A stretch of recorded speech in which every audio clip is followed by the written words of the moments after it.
At the top of the news again this week in the wake of the Iranian strikes against Israel last weekend and then Israel's drone strikes in retaliation at the end of the week. We asked Ambassador Richard Haass of Centerview Partners and author of the newsletter Home and Away how much escalation we could see. We're potentially into a cycle of escalation, not definitely. And if it were to happen, I think the most obvious area, other than the emotional reaction to violence there, would be, do the Iranians take steps to close down the Straits of Hormuz? Did the calculus change, even if subtly, with the role, whether tacit or active, of Saudi Arabia, UAE, and Jordan? Because in retrospect, there are reports that, in fact, that helped with the Israeli defenses, which I think may be something different in that region. It does, and it shows you just how alienated they are from Iran and how worried they are about the Iranian threat. But at the same time, when Iran is not front and center, and if we would cycle back to Gaza or the West Bank, it's difficult for these countries to move closer to Israel, given their differences over the Palestinian issue. So you've almost got a Middle East now that's operating along different fault lines, the Israeli-Iranian one directly, what's happening in Gaza, what's happening in the north, which has gotten worse in the last few days between Israel and Hezbollah.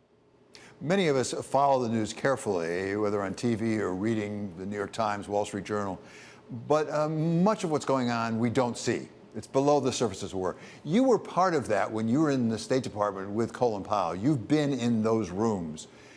Give us some sense of what you think may be going on that we don't know about, and particularly what the U.S. role is or should be in this.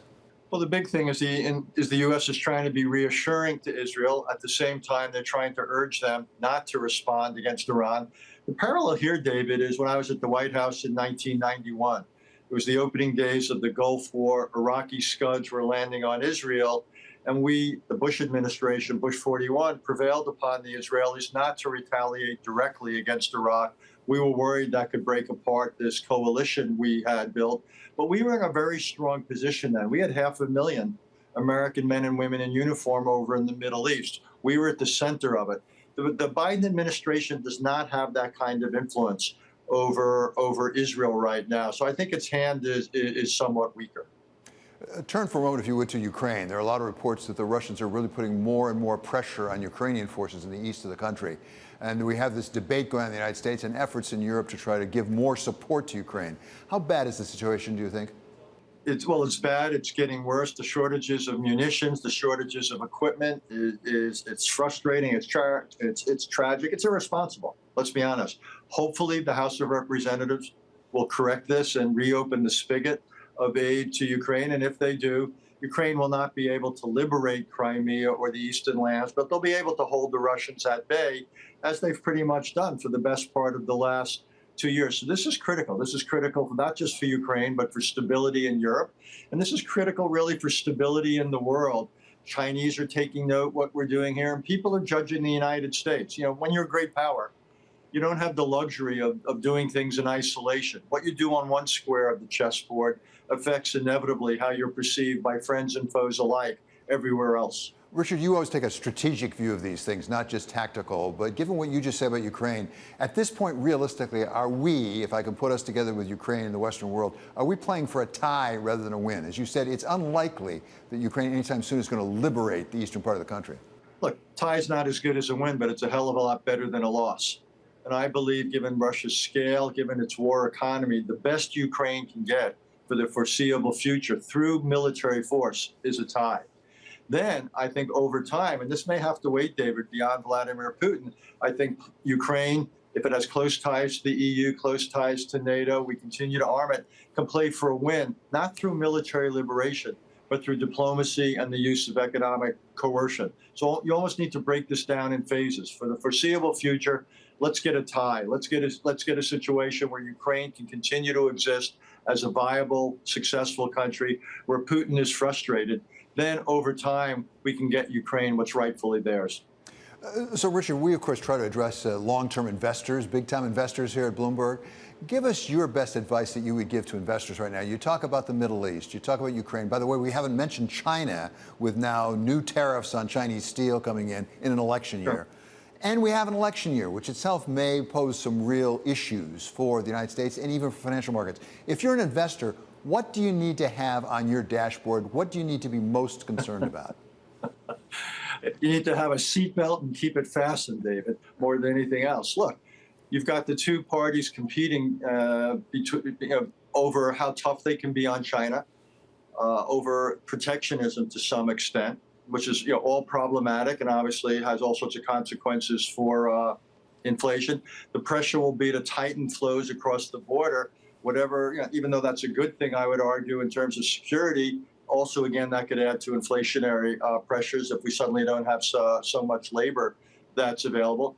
I worry, David, about the 75 days between Election Day and Inauguration Day. That's the period 4 years ago when January 6th happened. Imagine this is a close contest. Imagine we have not just division and dysfunction, but political violence. A lot of people around the world could get unnerved. A lot of foes around the world might see that as a moment of opportunity. And then again, after Inauguration Day, will we be functional or dysfunctional? Is what's happening over this aid bill, is that an exception to the rule? Or will that be the rule after the election? So I think there's lots of issues. And obviously, if Mr. Trump were to win, does he try to undo a lot of the architecture in the world that has served this country well over 75 years? So if you're an investor, there's a degree of uncertainty, this combination of geopolitics in the world against the backdrop of America that's no longer certain or united as to its role. This is actually the most dangerous moment, I would argue, not just since the end of the Cold War, but in many ways since the end of World War II. And you talk about that, as I recall, in your most recent book, Bill of Obligations. And I guess my question, to try to end on something of a hopeful note, do you see any progress? You talk about the risks and the dissension and the real danger for the fundamentals of our democracy. Are you seeing any progress at all? Well, I see lots of progress. You just had the visit of the Japanese prime minister. Look how robust Japan is and this alliance is. We've seen the improvement in ties between Japan and South Korea. We see India doing pretty well economically. So, yeah, I see some positive things around the world. What's happened in Ukraine until recently?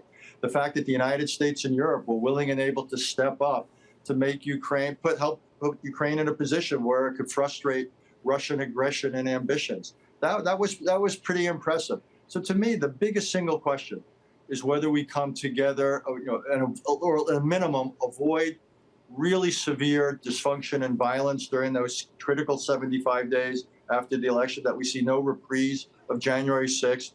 Then afterwards, we'll see who's sitting in the Oval Office, who's controlling the House and the Senate. Can we essentially govern?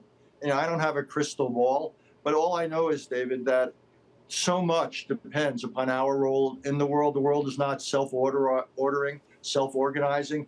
We have got to play a large role. And the real question is whether we're able to. And I would say the people watching this show, they have a big stake in this. The rule of law here at home, a stable world. This provides the context for everything American business does. So I would basically say to CEOs and others, they ought to really think hard about what they could do to influence to make this election, in the sense of make it easy for their people to vote, give them opportunities to get informed, to support policies that are pro-democracy here at home and pro-internationalist in the world. They have an enormous stake in that.